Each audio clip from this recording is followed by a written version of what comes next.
একটি শক্তি অস্থিরতা সৃষ্টি করে দেশকে গণতন্ত্রহীনতার দিকে ঠেলে দেওয়ার অপচেষ্টা চালাচ্ছে বলে অভিযোগ মুক্তিযুদ্ধ বিষয়ক মন্ত্রী আহমেদ আজম খানের। আর প্রতিমন্ত্রী ইশরাক হোসেন বলেছেন, স্বাধীনতার ঘোষক জিয়াউর রহমানকে নিয়ে নতুন ন্যারেটিভ তৈরি করছে স্বাধীনতা বিরোধীরা। জিয়া স্মৃতি জাদুঘর দ্রুত সময় মেরামত ও জিয়া স্মৃতি কমপ্লেক্স নতুন করে করার ঘোষণাও দেন তারা। চট্টগ্রাম থেকে নাসিরুদ্দিনের তথ্য ও সাইফুল ইসলামের ক্যামেরায় নাজমুল নিশানের ডেস্ক রিপোর্ট।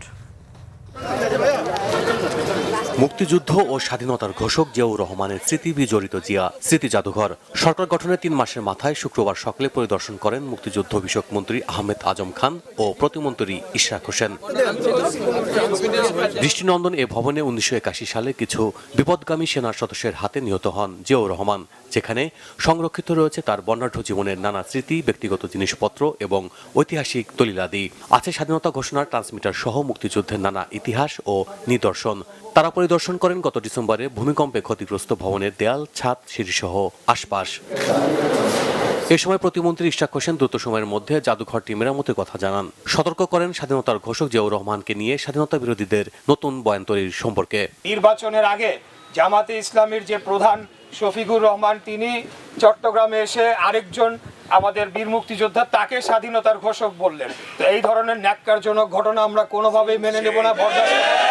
আমরা জন্ম থেকেই জানি যে শহীদ রাষ্ট্রপতি জিয়াউর রহমান স্বাধীনতার ঘোষণা দিয়েছিলেন।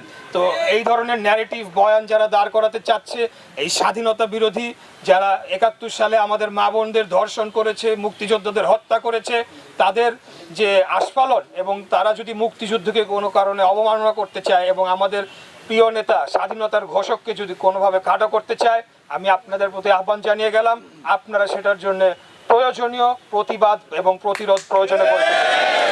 পরে তারা যান জিয়া স্মৃতি কমপ্লেক্সে, কথা বলেন সংশ্লিষ্ট কর্মকর্তা ও নেতাকর্মীদের সাথে। কমপ্লেক্সটি নতুন করে করার কথা উল্লেখ করে মন্ত্রী বলেন, স্বাধীনতা বিরোধীরা নতুন করে দেশকে অস্থিতিশীল করার পায়তারা করছে। দেশটাকে, রাজনীতিকে অস্থিতিশীল করবার একটা অপচেষ্টা, একটা পায়তারা দেখতে পাচ্ছি।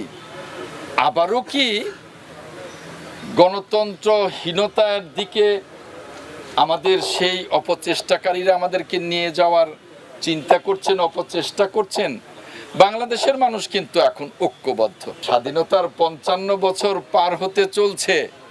আপনারা দেশপ্রেমিক হন। আপনাদের যে ভূমিকা স্বাধীনতার সময় বাংলাদেশের মানুষ দেখেছে, আপনারা অনুতপ্ত হন, আপনারা ক্ষমা প্রার্থনা করুন এবং এই দেশটাকে গড়বার জন্যে আপনারা আমাদেরকে সহযোগিতা করুন। দিনভর চট্টগ্রাম মহানগরীতে ব্যস্ত সময় কাটান মুক্তিযুদ্ধ বিষয়ক মন্ত্রী আর প্রতিমন্ত্রী। মুক্তিযুদ্ধের স্মৃতি বিজড়িত স্থানগুলো ঘুরে দেখেন তারা। Bangla vision news desk.